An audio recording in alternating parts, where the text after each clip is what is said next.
하나님 말씀 마가복음 14장 보겠습니다.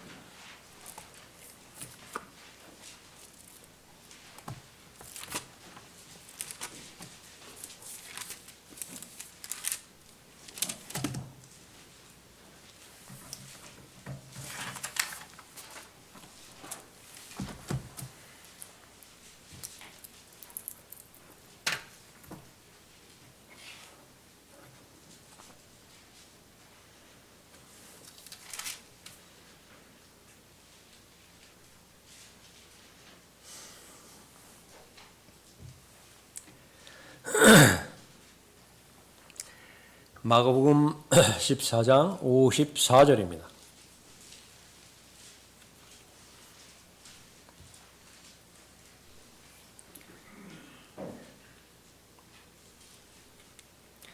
베드로는 멀찍이서 줄을 따라 대제사장의 관저 안까지 가서 종들과 함께 앉아 불을 쬐더라. 66절 보겠습니다. 베드로가 관저 아래 서 있을 때 대제사장의 여종 하나가 와서 베드로가 불 쬐는 것을 보고 그를 주시하더니 말하기를 너도 나사렛 예수와 함께 있었도다라고 하더라. 그러나 그가 부인하여 말하기를 내가 무슨 말을 하는지 알지 못하며 이해하지도 못하겠노라 하며 현관 쪽으로 나가는데 달기 울더라. 또 한 여종이 그를 다시 보고 곁에 서 있는 자들에게 말하기 시작하기를 이 사람은 그들과 한패라고 하니 그가 다시 그 말을 부인하니라. 잠시 후에 다시 곁에 서 있던 사람들이 베드로에게 말하기를 분명히 너는 그들과 한패라. 너는 갈릴리 사람이니 너의 말투가 그와 같으니라고 하더라. 그러나 그가 저주하고 맹세하기 시작하며 말하기를 나는 너희가 말하는 이 사람을 알지 못하노라고 하니라. 그때 달기 두 번째 울더라. 그러자 베드로는 예수께서 자기에게 달기 두 번 울기 전에 내가 나를 세 번 부인하리라고 하신 말씀을 기억하고 그것을 생각하며 울더라. 기도하겠습니다. 아버지 하나님, 오후에도 주님의 거룩하신 이름으로 다시 모이게 해주시고 그 모임을 인도하시는 성령 하나님의 인도하심 가운데 주님께서 원하시는 그 영과 진리로 경배드리는 참된 경배자로 발견될 수 있도록 인도해 주심을 감사를 드립니다. 모든 하나님의 자녀들의 바람은 하나님으로부터 인정받고 또 하나님으로부터 지속적으로 쓰임받으며 궁극적으로 하나님으로부터 영광과 또 칭찬을 받는 것인데 무엇보다도 진리의 성경인 한글 킹제임스 성경을 허락해 주시고 그것을 깨우쳐 잘 알 수 있도록 거듭나게 해 주셨으며 진리의 영이신 성령 하나님의 인도함에 따라 잘 배울 수 있도록 모든 여건들을 구비시켜 주심을 감사를 드립니다. 무엇보다도 주님 보시기에 가장 귀한 믿음의 본질은 바로 하나님을 사랑하는 마음의 중심임을 저희들이 다시 한번 주님 앞에 고백을 드립니다. 순수하고 어린아이와 같은 단순한 이 믿음이 변질되지 않도록 또 완고해지지 아니하도록 늘 은혜의 말씀으로 마음을 보호하며 또 겸손하게 기도로 주님 앞에 도움을 요청하는 가운데 단번에 전해주신 믿음 들림받아 올라갈 그때까지 잘 지킬 수 있도록 귀히 역사해 주시길 간구드립니다. 이제 준비된 마음 가운데서 하나님의 말씀을 다시 들을 때에 동일하게 진리의 영이신 성령 하나님께서 잘 깨우쳐 주시고 인내의 모든 과정들을 통하여 말씀으로 열매 맺을 수 있도록 인도해 주시길 원합니다. 각 사람의 마음의 상태와 삶의 형편과 여건들을 주님께서 잘 알고 계십니다. 다양한 삶의 문제들이지만 그 가운데 해결되지 못할 문제는 아무도 없습니다. 그런 모든 역경과 또 어려움들과 환난은 오히려 그 과정들을 잘 통과하고 난 다음에 비할 수 없는 하나님의 영광으로 변모되어 각 사람에게 나타날 것인데 그런 소망 가운데서 하루하루 주님 바라보며 귀하게 주님과 동행하는 성도들 되도록 인도해 주십시오. 이 시간을 통해서 하나님께서 영광 받아 주시길 원하오며 주 예수 그리스도 이름으로 기도드렸습니다. 아멘.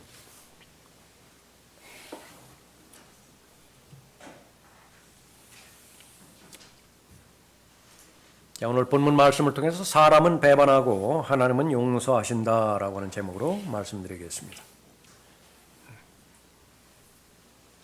세상에서도 실패학이라고 하는 그런 학문이 있다라고 합니다. 누가 이름을 붙였는지 모르지만은 아주 성경적인 관점에서 보면 아주 경제적으로 효과적으로 또 인생을 잘 배울 수 있는 그런 영역이 아닌가 생각을 합니다. 루시퍼의 실패를 통해서 우리는 많은 것들을 배울 수 있고요. 아담의 실패 역시 마찬가지입니다. 아닌 게 아니라 사람은 실패하게 되어 있습니다. 그것이 바로 죄의 그 영향력이고 그 죄의 파괴 효과인 것을 알 수 있습니다. 가장 완벽한 상태, 성경에 2번 나오는데 하나는 죄짓기 이전에 아담이 거주했던 에덴의 환경이고요. 그 가운데서도 사람은 실패합니다. 사람은 범죄합니다. 또 마지막 아담이신 예수 그리스도께서 재림하셔서 이 자연을 변화시키고 또 진정한 이 세상에 화평으로 인해서 세상을 통치하게 되는 천년간의 기간, 그 기간이 끝난 다음에도 인간은 실패합니다. 하나님을 대적하죠.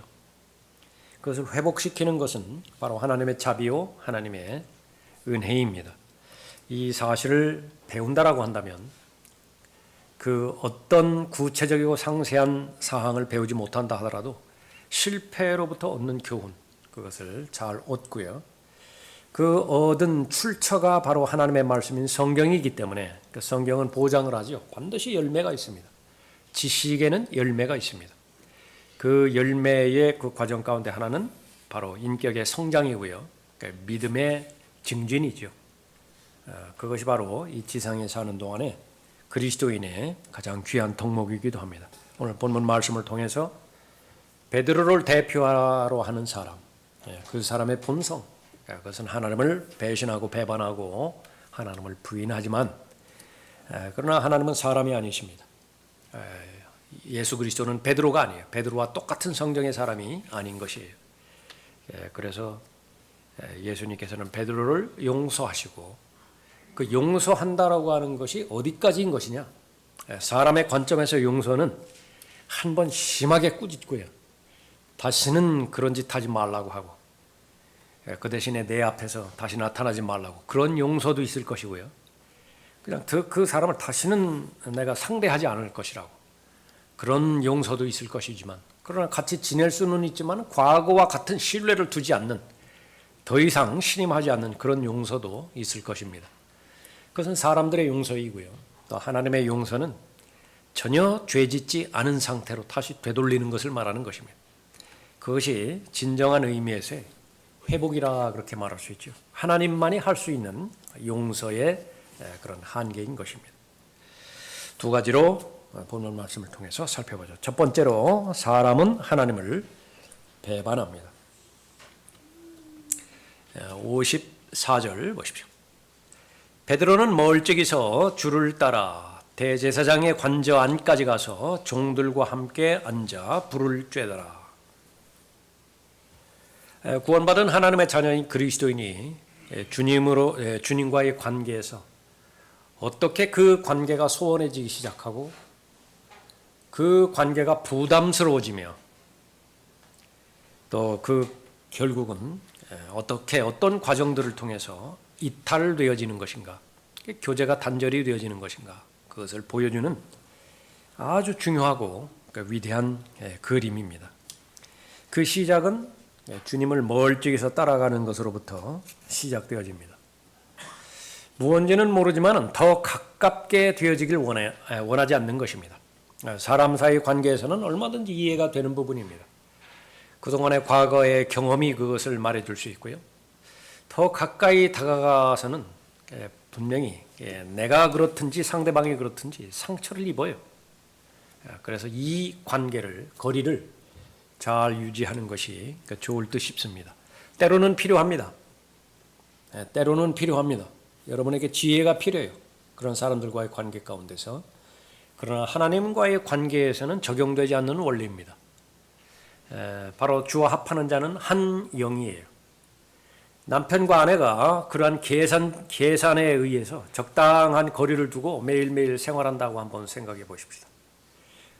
그것은 일반적인 사람의 관점에서는 저 안정된 가정이고 또 그렇게 문제 없는 가정으로 보일지 모르지만 적어도 성경적 관점에서 보면 그것은 하나님의 말씀에 불순종하는 그런 관계가 되는 것입니다. 왜 밀착된 교제와 관계를 원하지 않는 것이냐? 불이익이 예상되기 때문에 그렇습니다. 더 가까이 다가간다라고 한다면 내 지금의 상황에 위협을 받아요. 사람이 제일 겪게 되어지는 부정적인 감정의 근본이 두려움이거든요. 내가 두려움 가운데 이렇게 방치될 위험이 있습니다. 그것은 수치와 치욕이에요. 세상으로부터 어리석다라고 하는 비난, 그러니까 그것을 받게 되는데 그것은 아주 견딜 수 없습니다. 내가 심히 두렵다 하더라도 어떻게 하면 이 두려움을 티내지 않을 것인가? 그것을 아주 있는 힘을 다해서 내가 그걸 가리었던 사람인데 오히려 그런 과정과 상황 가운데 의도적으로 걸어갈 이유가 없는 거죠. 그러나 부인할 수 없는 것은 예수 그리스도께서 지셨던 십자가는 수치와 치욕입니다. 부끄러움이에요. 근데 그것을 감내하시고 견디신 것은 바로 모든 사람이 구원을 받고 진리의 지식에 이르길 원하시는 하나님의 염원을 이루실 수 있는 유일한 길이었기 때문에 그런 것이죠. 그 길 외에는 다른 길이 없습니다. 그 길을 먼저 걸어가셨고 또 우리를 불러주셨는데 그 고난으로 우리를 불러주셨습니다. 거기까지는 분명히 아는데 이제는 나의 문제죠. 공이 나한테로 오는 것입니다. 내가 다루어야 되는데 내가 결정하고 내가 선택해야 되는데 그러기가 싫은 것입니다. 그러므로 우리가 수고하고 치욕을 감당하는 것은 우리가 살아계신 하나님을 신뢰함이니 같은 말입니다. 하나님을 신뢰했을 때 나타나는 결과는 뭐냐? 성령 안에 있는 의와 화평과 기쁨만이 아니라 결국은 의와 화평과 기쁨으로 점철되는 것이지만 그 과정 가운데서 세상으로부터 받게 되어지는 반응, 그것은 바로 치욕이라 그렇게 말하고 있습니다. 하나님의 능력을 소유했다라고 하는 것은 그 치욕을 감당할 수 있는 힘이 내 안에 있음을 말하는 것입니다. 그런데 그 힘이 없으면 어떻게 돼요? 주저하게 되죠. 그러면 거리를 두게 되어 있습니다. 종교인으로서의 위치, 그 거점은 내가 유지하지만은 바로 참된 살아있는 신앙인, 하나님과의 그 교제, 그 안으로 들어가는 것은 거부하는 것입니다. 우리가 살아계신 하나님을 신뢰함이니 그분은 모든 사람들, 특히 믿는 사람들의 구주시니라. 디모데전서 4장 10절 말씀이고요. 디모데후서 3장 12절 말씀에서 이집트를 떠난 다음에 이집트를 노예 생활에서 그렇게 떠난 다음에 미리 알려주신 것이 있죠. 이집트 군사에 추격이 있을 것이다 라고 하는 것이 미리 알려주는 것입니다. 공개하는 거죠. 마찬가지입니다. 그리스도 안에서 거룩하게 살고자 결심하는 사람, 경건하게 살고자 굳은 결의를, 자신의 의지를 하나님 앞에 드리는 사람, 하나 알아야 될 것이 있다. 그게 무엇이냐? 그렇게 결심하는 모든 사람은 한 사람도 예외 없이 세상이 예수 그리스도를 대했던 것처럼 동일한 방식으로, 동일한 박해로 대할 것이다 라고 하는 것입니다. 준비되었는가? 구원받는 것은 제한이 없습니다. 수고하고 무거운 짐진 자들아, 그것만 동의하면 돼요. 나의 짐을 감당할 수 없다라고 하는 사실을 인정하기만 하면 그 구원의 초청에 의하면 모두가 다 구원받는 것입니다. 그러나 구원받은 다음에 이제는 그리스도 안에서 새로운 피조물로 재창조해 주셨죠. 그 피조물이 가지고 있는 힘의 능력 가운데서는 죄를 저항하고 죄를 거부할 수 있는 힘이 있습니다. 구원받기 이전에 죄 짓기 이전에 아담은요, 죄를 지을 수도 있고 죄를 짓지 않을 수도 있습니다. 두 가지 선택사항 가운데서 매일매일 살아가요. 그러다가 어느 날 죄를 지은 겁니다. 그 아담으로부터 태어나는 모든 사람은 죄를 짓지 않을 자유가 없어요.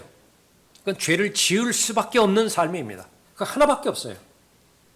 언제까지요?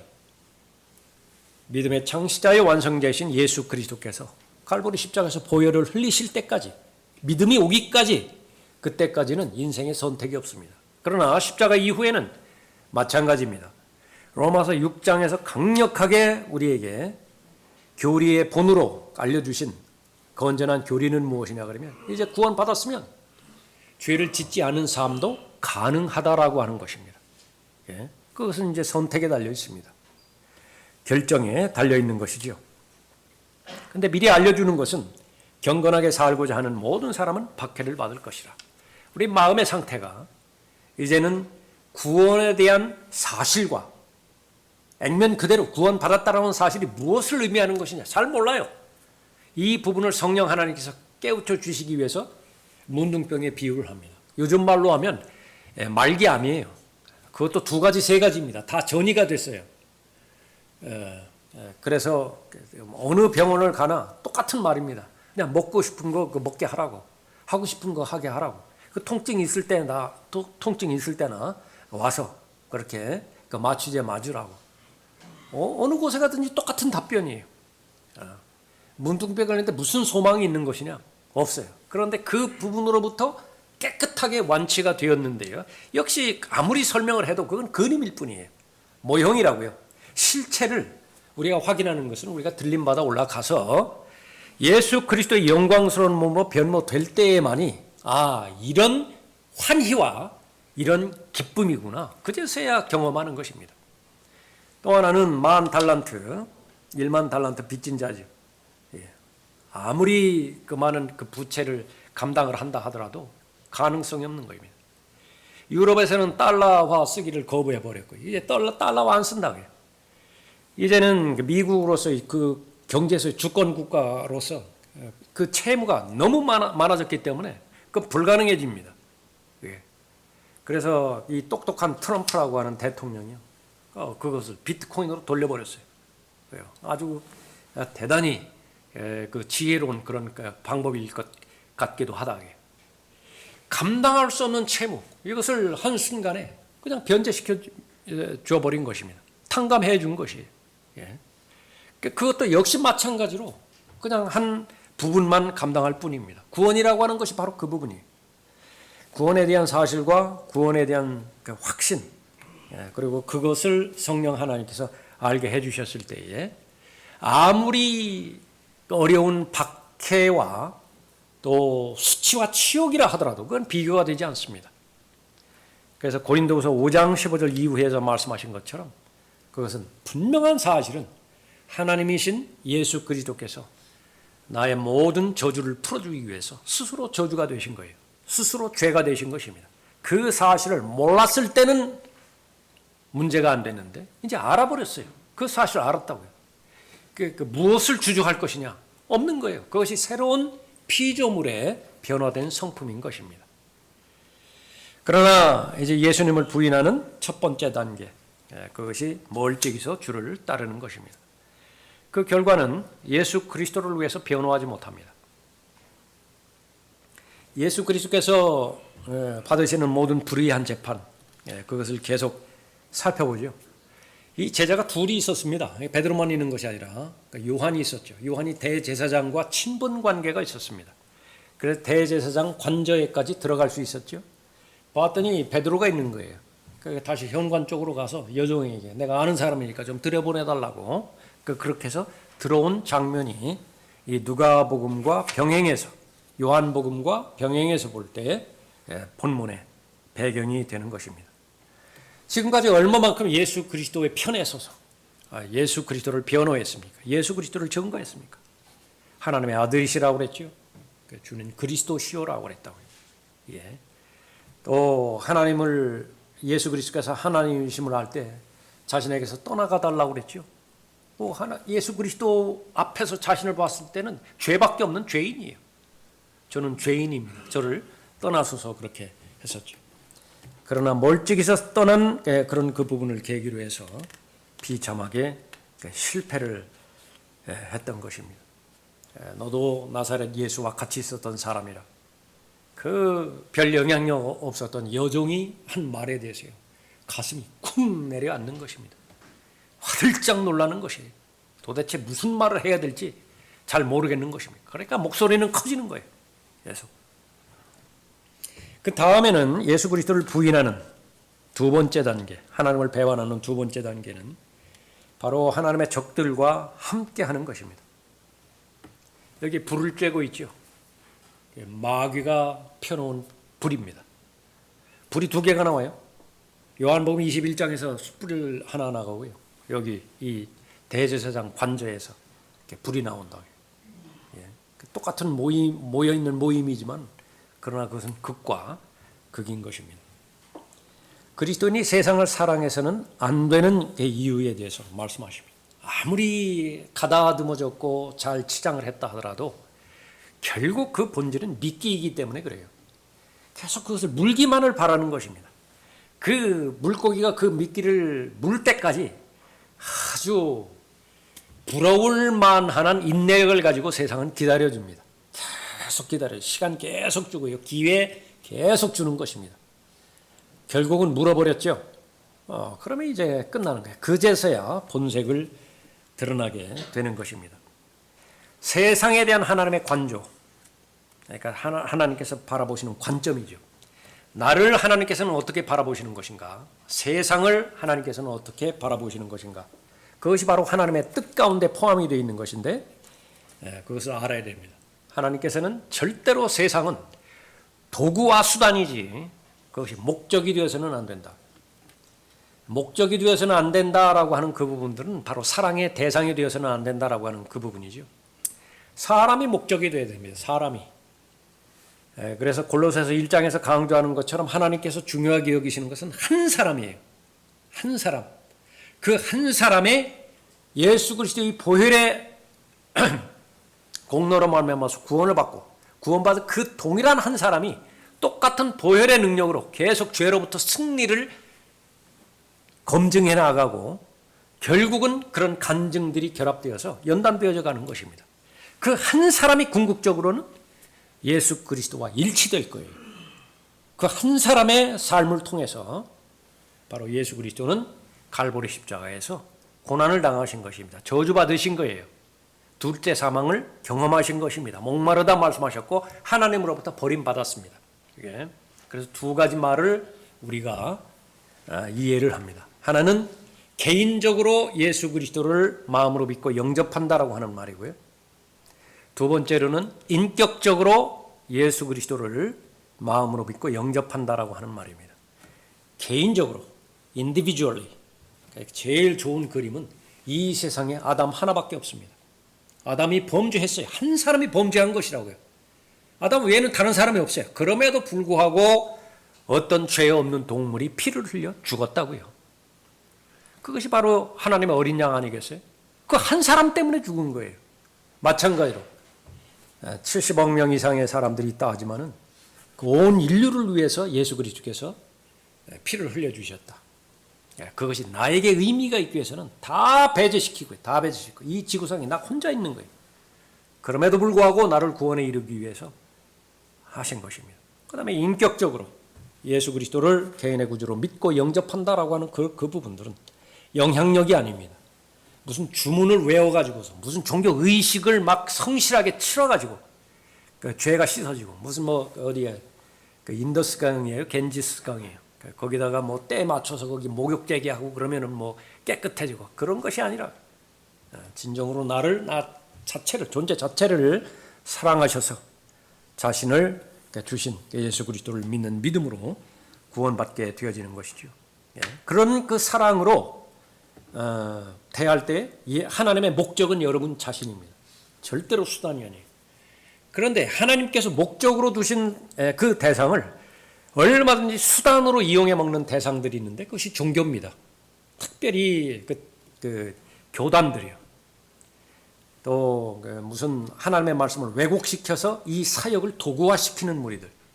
대표적인 경우가 하나가 그 제자 사역이라고 하는 거. 그 목표는 모두가 다 하나님의 예수 그리스도께서 목적으로 삼으신 그 한 사람을 예수 그리스도처럼 만들겠다 그거예요. 그런데 수단과 도구가 목적이 돼버렸습니다. 무엇이죠? 더 크게, 더 높이, 더 많이. 사역이 목적이 돼버렸어요. 일 자체가, 비즈니스 자체가 목적이 돼버렸고 목적인 사람은 모두가 다 수단화, 도구화가 다 돼버렸습니다. 그래서 나중에는 무언가가 덩그러니 남기는 남았는데 얼마나 많은 희생자들이 거기에 남았는지 모른다. 그래서 강조하는 것은 무엇을 하든지 그 동기가 점검이 되어지고 목표가 재확인이 되어져서 무엇을 하든지 하나님을 섬기든지 하나님으로부터 인정을 받아야 돼요. 하나님으로부터 승인을 받아야 되는 것입니다. 처음부터 어느 순간까지는 잘 하다가 중간에서 멀찍이 따라가는 그 거리를 두고 하다가 뭔가는 열심히 한다고요. 한데 그 부분들이 수포로 돌아가면요. 그거는 당사자뿐만 아니라 그 사실을 알고 있는 사람들도 대단히 아깝다고요. 대단히 아쉽다고요. 그러니까 마귀만 좋은 거예요. 절대로 그렇게 돼서는 안 되는 것입니다. 열매 없는 어둠의 일들에 관여하지 말고 오히려 그것들을 책망하라. 세상의 목적이 되어서 세상의 부러움과 또 사랑의 대상이 되어서 접근하는 모든 것들은 그것이 아무리 좋아 보인다 하더라도 그건 하나님 보시기에 어두움의 일이에요. 거기는 어떤 열매도 없습니다. 먹을 만한 열매도 없는 거예요. 그래서 그 부분으로부터 해결하기 위해서 분별력을 가지고 책망하라. 에베소서 5장 11절에서 말씀하고 있습니다. 똑같은 지혜라고 해서 그 출처까지 무시하면 안 되는 것입니다. 세상으로부터 오는 지혜가 있고 또 위로부터 오는 지혜가 있죠. 위로부터 오는 지혜를 추구를 해야 되는 것입니다. 또 마찬가지로 평화도 마찬가지입니다. 하나님으로부터 나오는 평화가 있고 세상이 주는 평화가 있는 것입니다. 다 같은 평화가 아니에요. 또 친구도 마찬가지고 권세도 마찬가지죠. 마태복음 28장에 보면 예수 그리스도께서만이 주실 수 있는 그런 파워, 권세가 있습니다. 그 세상이 주는 권세가 아닌데. 그런데 이것이 측정 불가능해요. 계량화될 수가 없는 것입니다. 하나님으로부터 나오는 것은. 그러나 세상이 주는 것은 모두가 계량화될 수 있어요. 수치를 다 먹일 수 있다고요. 1등, 2등, 3등 다 먹일 수 있고요. 몇 평 다 먹일 수 있다고요. 몇 명 다 수치화시킬 수 있는 것이죠. 쉽다고요. 평가하기가 너무 쉬운 거예요. 거기에 속아서는 안 되는 것입니다. 예수님을 부인하는 세 번째 단계, 그것은 바로 가장 적극적으로 예수님을 부인하게 자신이 변질된다는 사실입니다. 베드로가 계속해서 주님을 부인하다가 나중에는 마태복음 26장 72절에 의하면 맹세까지 하는 것입니다. 그것은 하나님의 이름으로라고 하는 그 부분을 덧붙이는 거예요. 주께서 살아계시는 한, 그 말을 거기다가 덧붙이는 것입니다. 그건 저주예요. 그 부분까지 제시를 하는 것입니다. 얼마만큼 비참한 상황이 있는 것이냐 우리가 잘 아는 것이죠. 마지막 부분에 이제 달기 2번 얼고 예수님의 말씀이 기억이 났습니다. 거기에 72절 보십시오. 그때 달기 2번째 울더라. 그러자 베드로는 예수께서 자기에게 달기 2번 울기 전에 내가 나를 3번 부인하라고 하신 말씀을 기억하고 그것을 생각하며 울더라. 그렇게 말했습니다. 이렇게 비참하게 끝내는 것입니다.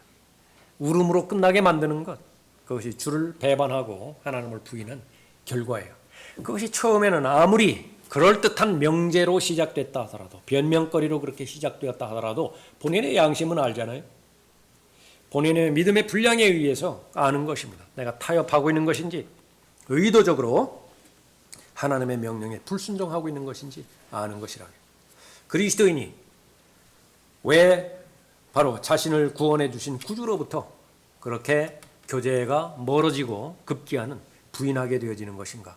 그럴 가능성을 항상 열어뒀는데 그것을 하나님의 말씀에 기록하는 것은 그런 사람이 되어서는 안 된다라고 하는 거예요. 그러나 현실은 그런 일들이 일어나게 돼 있다라고 말씀하시죠. 그래서 모든 사람이 그런 길로 간다 하더라도 여러분 한 사람을 지목하면서 그러나 너는 거기에서 빠져나오라 그렇게 말씀하신 것처럼 그 반복되어지는 그 실패의 과정, 그걸 답습해서는 안 된다 말씀하고 있는 것입니다. 하나님은 그런 죄인을 용서하시죠. 사람은 하나님을 배반하지만, 부인하지만 하나님께서는 그런 죄인을 용서하십니다. 두 번째입니다. 하나님께서는 죄인을 용서하십니다. 용서하시는 단계는 제일 먼저 회개할 수 있도록 양심의 강한 찔림을 허락해 주는 것이죠. 구원받은 하나님의 자녀, 그 양심 마음을 두 존재가 계속 관심을 갖고 있습니다. 하나는 성령 하나님이고요. 하나는 마귀예요. 마귀는 계속해서 죄책감을 줍니다. 죄책감의 결과는 자기 파괴예요. 그건 어떤 생산적인 그 결과도 없습니다. 그러나 죄에 대해서 강력하게 찔림을 주는 것입니다. 이것이 죄라고 강력하게 확신을 갖게 해주는 거예요. 그것은 죄로부터 돌아서게 만들고 또 회개에 합당한 열매의 과정을 통해서 열매를 맺게 해서 결국은 다시 일어서게 만드는 것입니다. 그 일어선 사람은 지금 뭐 하던 사람이에요? 걸어가던 사람이라고요. 주님과 함께 걸어가던 사람이라고요. 결국은 같이 걸어가게 만드는 것입니다. 베드로가 이렇게 비통하게 비참하게 울부짖은 다음에 어디로 갔는가? 10중 8구 겟세마네로 갔을 것이다. 그렇게 라크만 목사님은 추측을 합니다. 틀림없이 그곳으로 갔을 것이다. 혼자만의 기도 모임을 가졌을 거예요. 거기서 졸았을까요? 더 이상 졸지는 않았을 거예요. 예수 그리스도의 말씀에 대해서 그만큼 무관심하게 오히려 자기 의를 더 앞세워서 성경에는 비록 스가랴 13장에 그렇게 기록되었다 하더라도 그 성경은 성경이고 나는 거기서 예외되어지는 인물이라고 그렇게 자신만만하게 했던 그 모든 부분들을 생각나는 대로 다 자백했을 거예요. 그 자백하는 모든 과정에 성령 하나님께서 강력하게 개입하십니다. 일일이 알려주시는 것입니다. 로마서 8장에서 성령 하나님께서 중보하신다고 말씀하셨죠. 그 자백해야 될 것, 그것은 생각나게 하시는 거예요. 무엇이 그렇게 어렵게 되었었던 것인가? 제일 먼저 자신감에 대해서 살펴봤을 거예요. 예수님께서 분명하게 말씀하십니다. 제자들 모두가 다 자신을 버릴 것이라고. 그런데 나머지는 몰라도 자신만큼은 절대로 버리지 않겠다고 말했었죠. 14장 29절에 그러자 베드로가 주께 말씀드리기를 비록 모두 다 실족할지라도 나는 그렇지 아니하겠나이다. 이게 바로 자신감입니다. 그 근거는 무엇이냐? 없어요. 그냥 자기 감성입니다. 자기가 지금까지 살아왔던 경험이에요. 지금까지 이제 친구 배반한 적이 없습니다. 그런데 지금 내가 모시는 저 선생님은 친구보다 비교할 수 없는, 심지어 자신이 고백까지 했잖아요. 그리스도라고, 살아계신 하나님의 아들이라고. 배반할 이유가 없어요. 모든 근거를 자신에게 걸었습니다. 자기 자신을 몰랐던 것이죠. 제일 위험한 생각입니다. 성경에서 지적해주는 제일 위험한 생각. 본인이 하나님이 될 때 제일 위험하다. 그것을 교만이라 그렇게 말했습니다. 교만은 멸망에 앞서 있으며 죄의 본질 두 가지를 말한다고 하면 하나는 시기이고 하나는 교만입니다. 그 루시퍼에게서 발견되어지는 죄의 본질이죠. 그 이후로도 끊임없이 그 죄를 생산해낸 모든 공장, 주 모터, 그 생산 기지, 거기에는 교만과 시기입니다. 교만은 멸망에 앞서 있으며 거만한 영은 몰락에 앞서 있느니라. 잠언 16장 18절 말씀입니다. 신약에도 마찬가지죠. 구약의 이스라엘 역사를 계속해서 언급하면서요. 그 범죄한 사람들을 특정하는데 어떤 사람들은 그렇게 말합니다. 성경에서 어떤 사람들 나오면 부정적이에요. 그 사람 본받지 말라 그 말입니다. 그 어떤 사람들 계속 하나님에 대해서 불평했던 사람입니다. 그런 사람처럼 되지 말라. 그리스도 불평하지 말라. 그런데 그런 모든 것들을 다 기록한 것은 한 가지 목적입니다. 교훈을 위해서. 그 사람들처럼 되지 말라. 그런데 그 사람들은 어떤 사람이냐? 서 있는 줄로 생각하는 사람이라 그렇게 말합니다. 그러므로 서 있는 줄로 생각하는 사람은 넘어지지 아니하도록 주의하라. 고린도전서 10장 12절 말씀이죠. 그래서 제일 먼저 생각해야 되는 것은 소포 붙일 때요. 거기 깨지기 쉬운 그 딱지 있죠? 빨간 그 유리잔 이렇게 쨍그랑하면서 가는 거. 그거 다 붙여놔야 돼요. 다 붙여놔야 된다. 깨지기 쉬워요. 정말로 깨지기 쉬운 질그릇이라. 그것을 알아야 되는 것인데 베드로는 거기서 기도하면서 아주 절실하게 깨달을 것입니다. 베드로처럼 실패하지는 않았습니까? 내가 강해서가 아니에요. 그것은 하나님의 더 큰 은혜 때문입니다. 더 많은 은혜를 주신 것 때문에 그런 것이. 또 하나는 예수 그리스도에 대해서 화가 났죠. 반항했습니다. 하나님에 대해서 반항할 수 있습니까? 여러분은 안 그러실지 몰라요. 어떻게 감히 하나님에 대해서 화를 내고 또 하나님에 대해서 반항합니까? 저는 자주 그래요. 저는 하나님에 대해서 자주 반항하고 자주 화를 냅니다.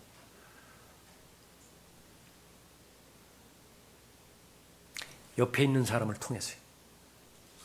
그게 결국 하나님 앞에 화를 내는 거예요. 옆에 있는 사람한테 짜증낸다. 옆에 있는 사람 부당하게 대한다. 사람들에 대해서 내가 처한 환경에 대해서 감사하도 그 의무적으로 감사하는 것이지만 상황이 나빠질 때는 즉시로 불평불만이 나와요. 그거 다 하나님에 대한 반항이라 그렇게 말합니다. 베드로가 더 강력히 말하기를이라고 하는 표현을 강조하면서 예수 그리스도를 부인했던 장면, 그것은 바로 하나님의 뜻과 자신의 뜻이 상충될 때에 하나님을 원망하고 또 예수 그리스도에 대해서 반항했던 그런 부분입니다. 다 깨달았을 거예요. 겟세마네에서 다시 돌아갔을 때. 기도하지 않았음을 무엇보다도 자백했을 것입니다. 예수님께서 얼마나 반복적으로 당부하셨어요? 기도해야 된다. 기도해야 된다. 사탄이 너를 퀴즈를 하려고 지금 예비하고 있는데 내가 기도했다. 그러나 그것은 한 번으로 멈추지 않는다. 계속해서 마귀는 공격할 것이다. 그러기 위해서는 정신 차리고 깨어 기도하라. 그 부분에 대해서도 이제 예수 그리스도의 말씀이 얼마만큼 이렇게 현실적이고 진리였던 것인지, 영적으로 얼마만큼 위험한 상태에 있었던 것인지 잘 알았을 것이에요. 무엇보다도 충동적으로 행동했죠. 이것저것 생각해보지 않고 그냥 느끼는 대로, 특히 남자들 욱하는 대로 그냥 해버렸습니다. 이건 아주 본질적인 그렇게 그 본능인 것입니다. 아무리 옳은 일이라 하더라도요. 심지어 그것이 하나님과 관련됐어요. 하나님과 관련된 일이라 하더라도 성령 하나님께서 통제하시고 인도해 주시는 예수님의 품었던 그 분노, 그것이 아닌 인간적인 감성의 분노라고 한다면 그거 다 망쳐놓는다고 말씀하세요. 그러니까 적어도 그 인간적인 육신에서 나오는 그 분, 화, 분통, 그러니까 이 부분이 아무리 하나님의 진리의 말씀과 결합이 되었다 하더라도 그것이 정제되지 않았다라고 한다면 다 망쳐놓는다. 성경 공부 말할 것도 없어요. 설교 그건 더더욱 말할 것도 없다. 설교를 했는데 다 옳아요. 상처만 줘버린다. 회복에 있는데, 도전에 있는데, 열매 맺는 데 있는데 그렇지 않다. 그래서 철저하게 말씀의 통제를 받는 것인가, 성령 하나님의 통제를 받는 것인가.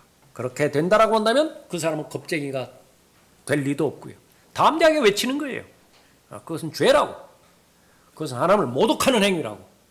당신이 그리스도인이라고 한다면 그런 결정을 해서는 안 된다고 분명하게 명백하게 그 이야기할 수 있는 것이죠. 그것이 가깝게는 부모가 자녀에게 양육하는 기준입니다. 주의 교훈과 훈계예요. 주의 교훈과 훈계에 거기에 징계가 포함이 안 될 리가 없겠죠. 책망이 포함되지 않을 리가 없겠죠. 그럼에도 불구하고 그것은 열매를 맺게 되어 있는 것입니다. 이는 사람의 성내는 것이 하나님의 의를 이루지 못함이니라. 야고보서 1장 20절 말씀. 그것이 분명히 하나님의 직접적인 일이 이 일과 관련이 되었음에도 불구하고 이 성내는 일이 해결이 안 돼 버렸어요. 그러면 그것은 하나님의 의를 이루지 못한다 말씀하고 있는데 베드로 역시 마찬가지로 거기서는 자신의 잘못을 잘 봤던 것입니다. 멀찍이서 따랐던 것을 후회를 했을 것이고요.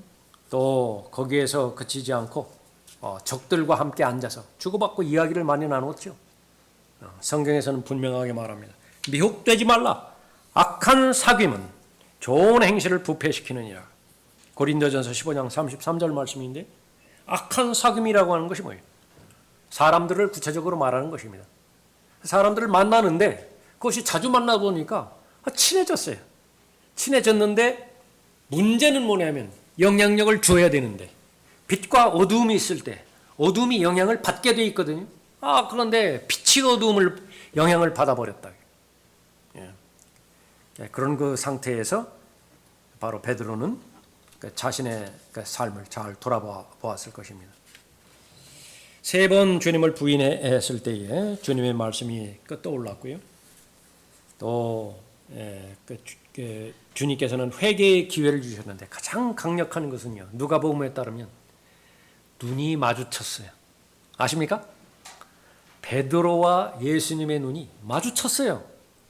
그때 베드로의 마음이 어땠을까요? 예수님은 어떠한 눈빛으로 베드로를 바라봤을까요? 브루투스 너마저도 해? 다른 사람은 다 그렇다 치는데 너만큼은 신뢰했는데 너마저도 해? 이미 다 아셨습니다. 저들의 죄를 용서해달라고 말씀하셨죠. 십자가 달리면서 마지막 기도할 때 무슨 짓을 하고 있는지를 모릅니다. 자기와 일면식이 없는 사람들에 대해서도 기도하시는 분인데 가장 가까운 사람, 너무나 불쌍한 것입니다. 너무나 연민의 마음으로 휩쓸린 거예요. 그런 눈빛으로 베드로를 보신 것입니다. 저것이 연약한 죄인의 본성입니다. 다시 한번 기회가 주어질 텐데 베드로가 그 기회를 잘 사서 얻을 수 있도록 도와주십시오. 그런 그 심정으로 베드로를 그렇게 보았을 것입니다. 하나님께서 죄인을 회복시키는데 미리 말씀하신 부분이 있죠. 주께서 너희보다 먼저 갈릴리로 가시리니 주께서 너희에게 말씀하신 대로 그곳에서 너희가 주를 보리라고 하더라. 회복을 다 예상하시고 이제 갈릴리에서 다시 제자들을 이렇게 만날 것입니다. 얼마든지 예수님을 부인하고 또 예수님과 그 관계가 부담스러워서 멀찍이 따라가고 가깝게 밀착할 때에 예상되어지는 손해들, 그것이 그 안에는 수치와 치욕이 포함되어 있는 그런 부분이지만은요, 그렇지만은 하나님의 마음은 변함이 없습니다. 하나님께서는 회복하십니다. 그것이 능력이 있기 때문에 비록 계속 실수한다 하더라도, 의심한다 하더라도, 마음의 상태가 동의가 되어지지 않는다 하더라도 말씀에서 멀어지면 안 되는 것입니다.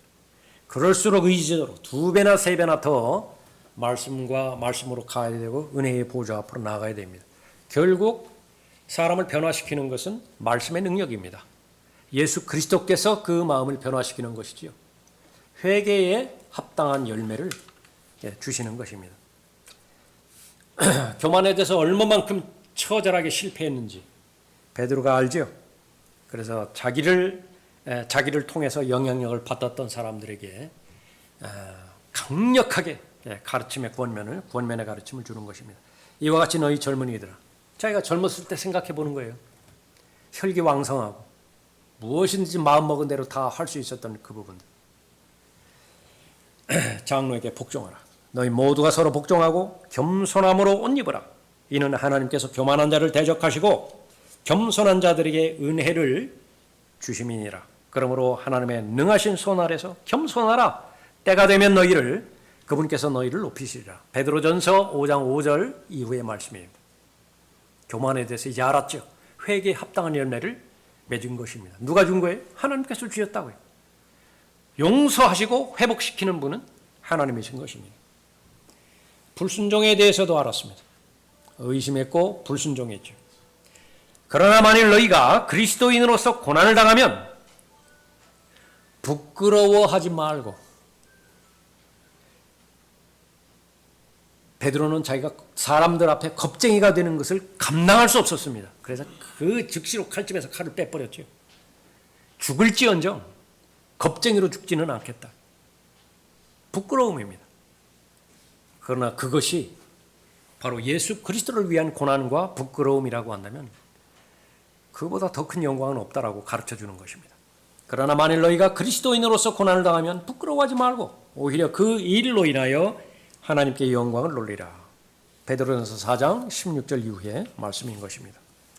무엇보다도 기도하지 않는 것에 대해서, 기도하지 않는 것에 대해서, 기도에 대해서 누구한테 가면 제일 많이 배울 수 있습니까? 베드로라고 해요. 베드로. 실패를 통해서 받는 교훈입니다. 만물의 마지막이 가까웠으니 그러므로 너희는 정신을 차리고 깨어 기도하라. 베드로전서 4장 7절 말씀입니다. 타협의 위험성에 대해서도 알았죠. 마귀가 피워놓은 불, 그걸 같이 쬐고 있다가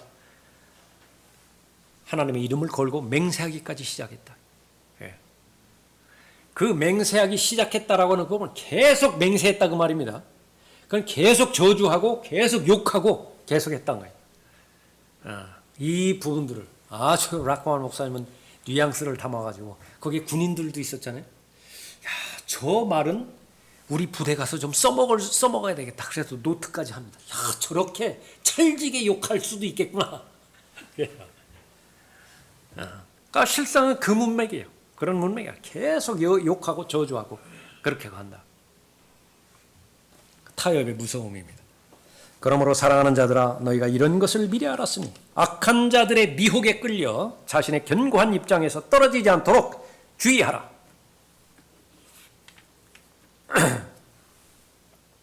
미혹에 이끌릴 수 있고요. 미혹에 이끌렸다라고 한다면 아무리 자신의 믿음이 지금 현재 건강하다 하더라도 견고하다 하더라도 그 입장에서 떨어질 수밖에 없다. 구원을 잃어버린다 그 말은 아니라 그러나 믿음을 잃어버린다 권면하는 것입니다. 무엇보다도 게으르지 말 것에 대해서 경고합니다. 이 베드로 전서나 베드로 후서에서 그 많이 나오는 것은 그 부지런함이 많이 나옵니다. With diligence, 전심전력하여, 그런 그 말로 그렇게 많이 나오죠. 그 부지런하라 그 말이에요. 게으르면 안 돼요. 영적인 일에 게으르면 안 된다. 그러니까 게으르다라고 하는 것은 집중하지 못한다라고 하는 말이거든요. 왜 집중하지 못하는 것이냐? 집중하는 데는 많은 힘이 필요해요. 많은 에너지가 모아져야 된다고요. 그러니까 그렇게 하기가 싫은 거예요. 그냥 마음을 놔버리고 싶다고요. 그냥 느슨하게 가지고 싶다고요. 그러지 말라는 것입니다. 집중하게 되는 거예요. 얼마나 집중했으면 모세혈관이 터졌겠어요? 땀방울이 핏방울이 되어서 떨어졌겠습니까?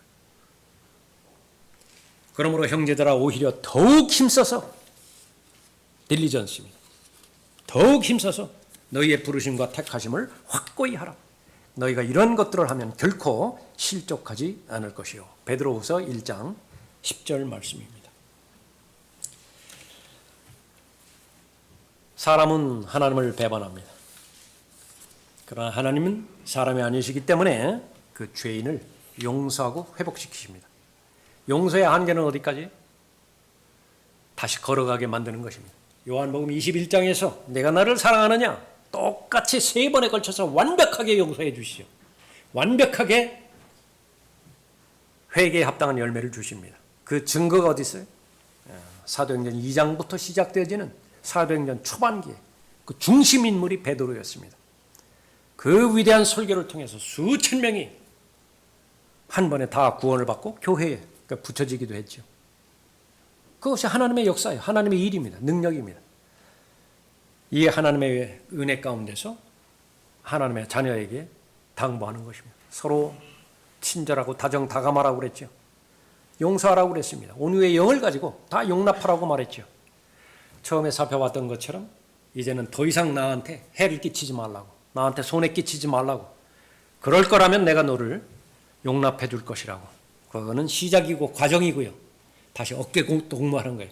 그래서 같이 걸어가자. 힘내. 그럴 수도 있지. 나도 여러 번 그랬잖아. 그러나 우리가 하나님을 바라보시기 때문에, 우리는 하나님을 바라보는 사람이기 때문에 하나님께서 주시는 능력으로 같이 걸어가야 돼. 동료요, 전우입니다. 동역자예요. 친구입니다.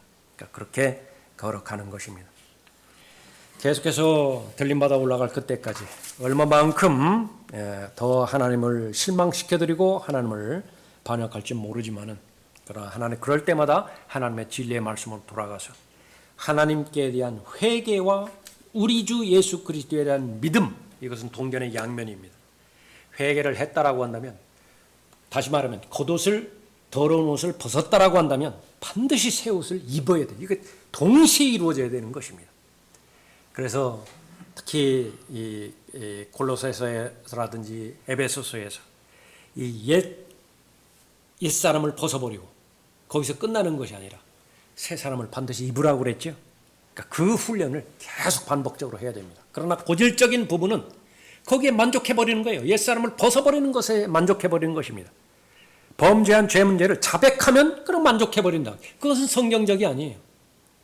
그 다음에 반드시 시간의 간격을 두지 말고 예수 그리스도로 옷 입고 새 사람으로 계속해서 옷 입고 나간다라고 한다면 바로 계속해서 죄에 대해서 승리하는 삶이 더 많아질 것이고, 하나님의 은혜와 또 하나님의 인도하심, 그것을 더 구체적으로 상세하게 경험할 것입니다.